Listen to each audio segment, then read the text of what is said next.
el T-Rex alcanzaría su tamaño máximo recién a los 40 años. Eso es lo que revela el nuevo estudio que se hizo sobre la paleontología de este famosísimo dinosaurio fósil. Y te voy a contar cómo es que hicieron y cómo esto refuta y cambia el paradigma para lo que se creía de lo que conocíamos de la vida de este dinosaurio.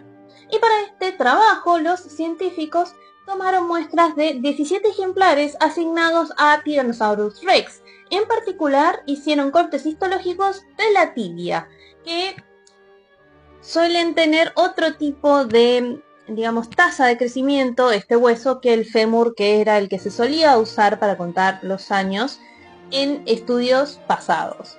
Voy a explicar posteriormente por qué, pero bueno, como saben, se hace un corte histológico muy finito en el que se pueden apreciar los anillos de crecimiento, que son esas líneas, como pueden ver, marcado con las flechitas rosas y azules, y cada anillo correspondería, o cada línea, a un año de crecimiento del animal.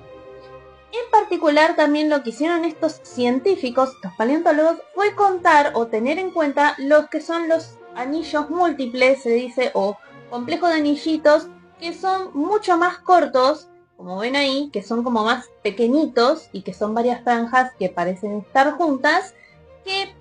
anteriormente se tomaban todos como un año solo, es decir, como se descontaban del total o se tomaban como un solo año, porque se proponía o se teorizaba que el animal había tenido un crecimiento entrecortado, ya fuera por un mal periodo que no se nutrió bien y demás.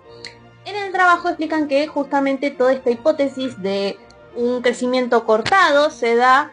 en varios anfibios, entonces se tomó el ejemplo de ahí, ya que ellos pasan por varios periodos de estupor o de invernación, entonces el crecimiento se corta y eso se ve en el hueso como una línea mucho más cortita.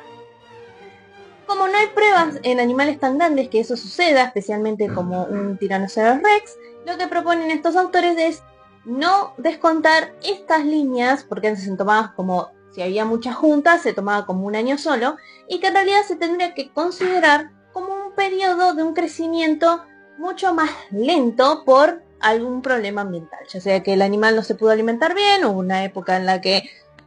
no abundaba tanta comida en el ambiente, entonces el crecimiento del animal iba mucho más lento que en periodos más, digamos, fértiles de alimento para ese animal. Entonces también los tuvieron en cuenta como años. Esto es importante porque justamente investigadores anteriores lo que hacían era no contar esos anillos que se consideraban interrupciones del crecimiento. Entonces se tomaban, como dije, como si hubieran sido en un solo periodo y no se contaban como años. Eso hacía que las curvas de crecimiento del T-Rex se vieran así, como que abruptamente el tiranosaurio crecía en apenas un periodo muy corto, aproximadamente de 5 años, y ya alcanzaba las tallas adultas. Ese era, digamos, lo que se teorizaba antes, y que básicamente entre los 20 y los 25 años ya alcanzaban el estado adulto o la forma adulta en tamaño. Ahora bien, al tener en cuenta estas no como interrupciones, sino como anillos de crecimiento lento, la curva cambia mucho y se obtiene, bueno, un modelo, es decir, una ecuación para lo que es el crecimiento de Tyrannosaurus Rex. Entonces, como pueden ver ahí, tienen un crecimiento mucho más lento, ¿sí? Hay un periodo muy largo hasta que llegan, como ven ahí, a los 40 años abajo, recién llegarían a empezar a tener el tamaño adulto, es decir, llegar como a las 8 toneladas de peso, lo cual es un bicho bastante grande. Y justamente ser un predador de talla gigante en realidad ocupaba una breve porción de la vida de este animal. Como pueden ver ahí, entre lo que es el animal más grande que se tiene, se estima que tenía 45 años de edad. Y como pueden ver, la mayor parte de la vida del T-Rex es crecer y no ocupar esas tallas gigantes. O sea, hasta que llegaba a los 40 años, se la pasaba siendo un predador de mucho menor tamaño que un adulto. Así que eso hacía que probablemente tendría que cazar otro tipo de presa. O sea,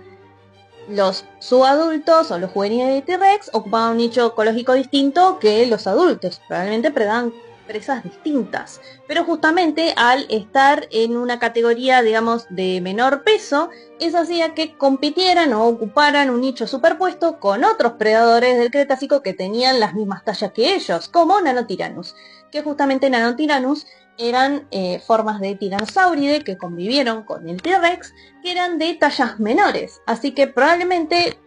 igual los T-Rexes competían con Nanothyrannus por las mismas presas, es decir, porque teniendo en cuenta que se la pasaba entre los 20 y 30 años en esas tallas,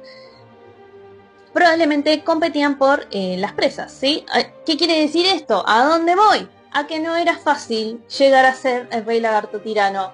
del Cretácico. Los tiranosaurios tenían que sobrevivir por lo menos 40 años para recién ahí